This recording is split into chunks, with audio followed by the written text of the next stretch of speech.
Hello everyone, welcome to my channel. आज हम discuss करेंगे addition of carbon carbon and carbon hetero multiple bond, यानी जो carbon carbon double bond होता है या कार्बन हेटेरो एटम जो बॉन्ड होता है उसमें किस टाइप से एडिशन होता है। ठीक है, जनरली क्या होता है, इलेक्ट्रोफिलिक एडिशन होता है, न्यूक्लियोफिलिक एडिशन होता है, रेडिकल एडिशन होता है। तो फर्स्ट हम बात करेंगे इलेक्ट्रोफिलिक एडिशन के बारे में, जो आज हम डिस्कस करेंगे। तो हम स्टार्ट करते हैं। सबसे पहले देखते हैं कार्बन कार्बन डबल बॉन्ड क्या होता है। तो carbon carbon double bond consist of strong sigma bond and week pi bond. ठीक है, तो इस तरीके से कार्बन कार्बन डबल बॉन्ड में क्या होता है, एक सिग्मा बॉन्ड होता है और एक पाई बॉन्ड, एक सिग्मा बॉन्ड होता है, एक पाई बॉन्ड होता है। पाई बॉन्ड में क्या होता है, इलेक्ट्रॉन क्लाउड होता है, अब वो बिलो किसके होते हैं, सिग्मा बॉन्ड के होते हैं। ठीक है, अबव एंड बिलो क्या होता है, इलेक्ट्रॉन डेंसिटी होती है। ओके, सो एडिशन रिएक्शन क्या होता है। एडिशन रिएक्शन में क्या होता है कि जहाँ पे दो जिसमें एक पाई बॉन्ड ब्रेक होके दो सिग्मा बॉन्ड का फॉर्मेशन करता है। ठीक है, तो जैसे यहाँ पे क्या है, डेफिनेशन आप देख लेना किस तरीके से होता है। यहाँ पे क्या होता है, यहाँ पे क्या है, एक पाई बॉन्ड है यानी sp2 कार्बन है। जब हम इस पे एडिशन कराते हैं, इलेक्ट्रोफिलिक एडिशन कराते हैं, तो हमें क्या मिलता है, देखो दो न्यू सिग्मा बॉन्ड का फॉर्मेशन होगा यहाँ पे। तो एडिशन रिएक्शन में क्या होता है, broken of weak pi bond and formation of two new sigma bond. Okay, in addition reaction an unsaturated molecule and another reagent combine to give the saturated compound। unsaturated है, यहाँ पर क्या मिल रहा है, saturated compound मिल रहा है। और sp2 carbon किस में कन्वर्ट हो रहा है, बाद में sp3 कार्बन में रिहाइब्रिडाइज हो रहा है। Compound containing pi bonds are of higher energy than comparable to compound containing only sigma bond। जो पाई बॉन्ड होता है वो हायर एनर्जी पे होते हैं, बल्कि जब सिग्मा बॉन्ड का फॉर्मेशन हो जाता है तो उनका जो एनर्जी होता है वो क्या होता है, लोअर होता है कंपेयर टू प्रोडक्ट रिएक्टेंट की। देखो यहाँ पे कार्बन कार्बन डबल बॉन्ड है, जब रिएक्शन कंप्लीट हो जाती है तो जो हमें प्रोडक्ट मिलता है उसका जो एनर्जी होता है, ठीक है, स्पीड एनर्जी होता है वो लोअर होता है किसके कंपेरिजन में, डबल डबल बॉन्ड के कंपेरिजन में। अभी हम इसके बारे में डिस्कस करेंगे, एनर्जी प्रोफाइल डायग्राम के बारे में। तो ये हमारे पास कुछ एडिशन रिएक्शन है, जैसे यहाँ पे हाइड्रोजन कंबाइन होता है Cl2 HBr और H2।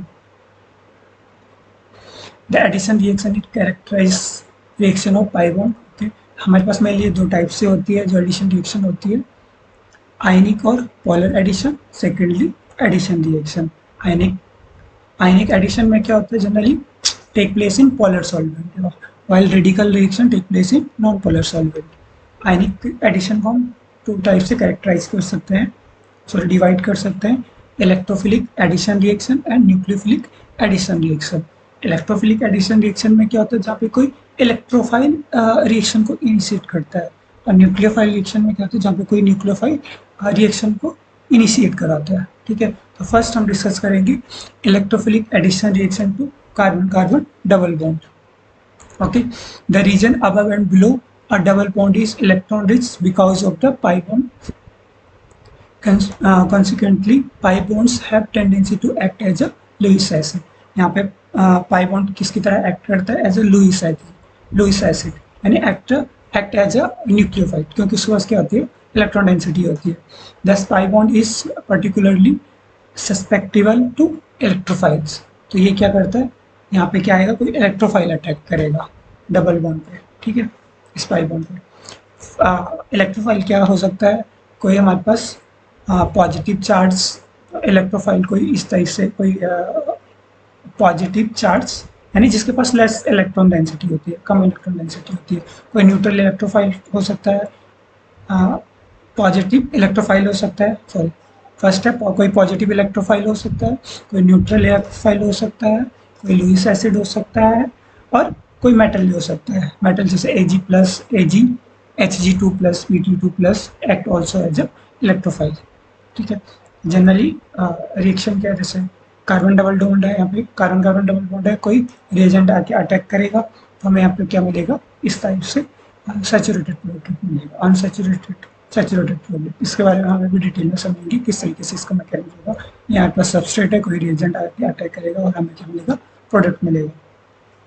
देखो मैकेनिज्म में क्या है, the electrophile is attracted to the cloud of pi electrons and can be embedded in it.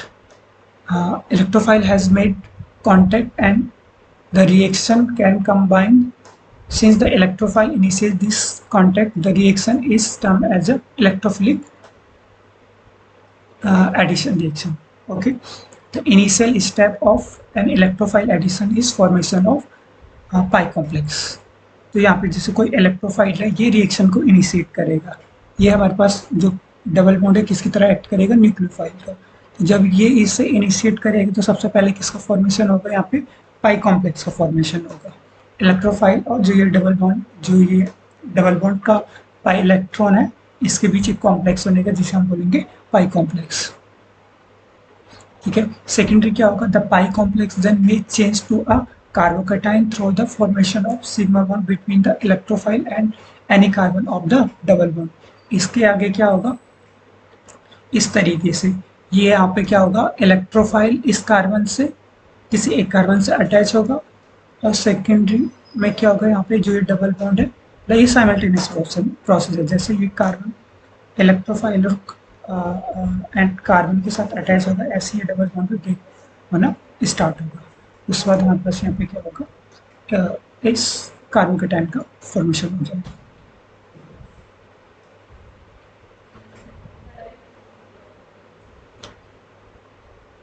ठीक है, if the electrophile has a lone pair of electron then three-member cyclic cation in case of addition of Br3, result in which the electrophile forms two bonds with the two carbon atoms of the carbon-carbon double bond and bears a positive charge। अगर इस electrophile के पास हमारे पास क्या है, इस वाले electrophile के पास कोई हमारे पास क्या है, इसके पास हमारे पास लॉन पेयर ऑफ इलेक्ट्रॉन, अगर इसके पास लॉन पेयर इलेक्ट्रॉन है तो ये इस तरीके से साइक्लिक ट्रांजिशन स्टेट का फॉर्मेशन करेगा। इस तरीके से हमें यहाँ पे इंटरमीडिएट दिखेगा। ठीक है, अगर उसके पास क्या होगा, लॉन पेयर ऑफ इलेक्ट्रॉन होंगे इलेक्ट्रोफाइल के पास। ओके, नेक्स्ट स्टेप में क्या होगा हमारे पास, देखो स्टेप 2 में क्या होगा, हमारे पास क्या था, इलेक्ट्रोफाइल। तो इसके बाद क्या होगा, यहाँ पे पॉजिटिव चार्ज है, फिर से न्यूक्लियोफाइल आएगा और हमारे पास यहाँ पे प्रोडक्ट का फॉर्मेशन हो जाएगा। अब हम इसके एनर्जी प्रोफाइल डायग्राम को समझते हैं। यहाँ पे हमारे पास क्या फ्री एनर्जी है इस वाई एक्सिस पे और एक्सिस पे रिएक्शन कोऑर्डिनेट है। तो पहले क्या होगा, देखो यहाँ पे इसकी एनर्जी इतनी है, कार्बन कार्बन डबल बॉन्ड है और न्यूक्लियोफाइल। जैसे इनके बीच में इंटरेक्शन होने लगेगा तो हमारे पास पहले क्या होगा, ट्रांजिशन स्टेट 1 बनेगी। देखो यहाँ पे क्या हो रहा है, एक मतलब पाई बॉन्ड का ब्रेक हो रहा है, पाई बॉन्ड ब्रेक हो रहा है, तो इसके लिए हमारे पास क्या चाहिए, ज़्यादा एनर्जी चाहिए। यहाँ पे समझते हैं, यहाँ पे हमारे पास क्या है, ये वाला यहाँ से पाई बॉन्ड सबसे पहले ब्रेक, जैसे इलेक्ट्रोफाइल इससे अटैच होगा कार्बन से, इससे पाई बॉन्ड भी ब्रेक होना स्टार्ट हो जाएगा। तो यहाँ पे क्योंकि पाई बॉन्ड का ब्रेक हो रहा है तो इसके लिए क्या लग रही है, हमारे पास ज़्यादा एनर्जी लगेगी। ओके, इसके लिए हमारे यहाँ पे ज़्यादा एनर्जी लगेगी। इसको हम कुछ दे देते हैं डेल जी स्टार।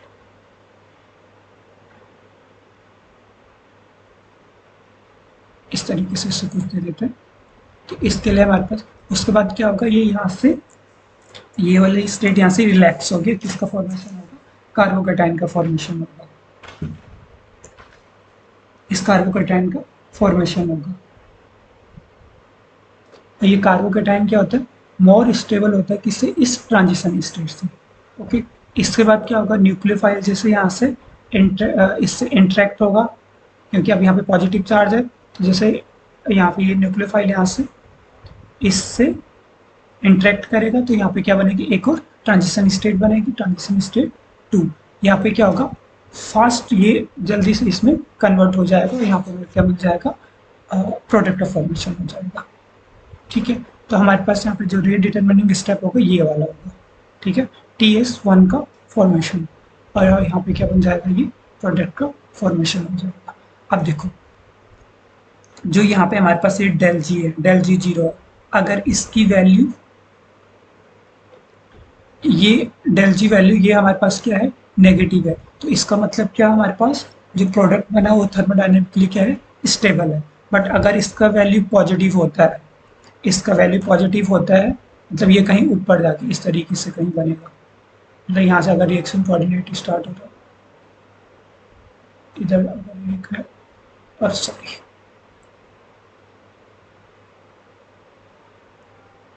अगर यहाँ से कुछ स्टार्ट हो रहा है, ठीक है,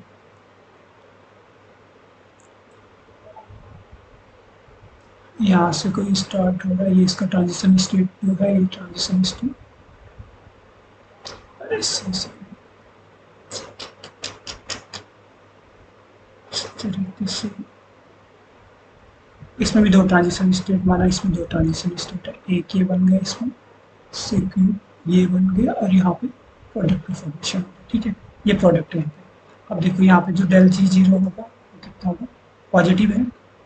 अगर डेल जी जीरो पॉजिटिव है तो ये रिएक्शन कैसे होगी, थर्मोडायनेमिकली यहाँ पे जो प्रोडक्ट बनेगा वो क्या होगा, अनस्टेबल होगा। ओके,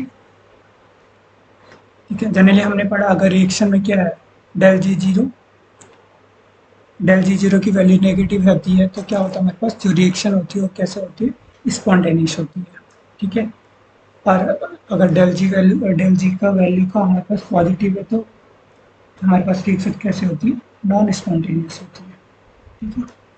सो हम नेक्स्ट में अभी पढ़ेंगे, नेक्स्ट लेक्चर में हम देखेंगे structural orientation and rigid selectivity, और सेकेंडली उसके बाद हम देखेंगे मार्कोनी का रूल एंड एंटी मार्कोनी का रूल। Okay, thank you.